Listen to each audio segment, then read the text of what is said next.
Hi all! இந்த சம்மருக்கு நல்லா கூலிங்கா, நல்ல டெலிஷியஸான ஒரு சவுத் இண்டியன் ரெசிபி தான் கர்ட் பிரிஞ்சால் கறி. இது வந்து ரைஸோட நம்ம சேர்த்து சாப்பிடும்போது ரொம்ப டெலிஷியஸா இருக்கும். வாங்க எப்படி செய்யலான்றத பார்க்கலாம். இந்த மாரி பெரிய கத்திரிக்காவ நல்லா திக்கான ஸ்லைசஸா கட் பண்ணி எடுத்துக்கோங்க. கட் பண்ணி வச்சிருந்த ஸ்லைசஸ்ல கொஞ்சம் மசாலா போட்டு நம்ம மேரினேட் பண்ணி வச்சுக்கலாம்.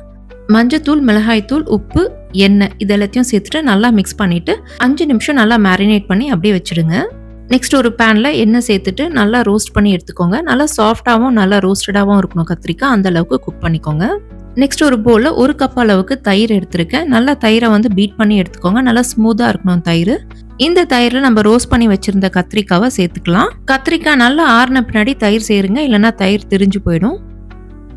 நெக்ஸ்ட் ஒரு பேன்ல 1 டேபிள் ஸ்பூன் ஆஃப் ஆயில் சேர்த்துட்டு கடுகு, காஞ்ச மிளகாய், கருவேப்பிலை, ஒரு வெங்காயம் நல்லா சாப் பண்ணிட்டு ஆட் பண்ணிக்கோங்க. வெங்காயம் கொஞ்சம் கிரன்ச்சியா இருந்தா சாப்பிடும்போது ரொம்ப டேஸ்டியா இருக்கும். அந்த அளவுக்கு வதக்கி எடுத்துக்கோங்க.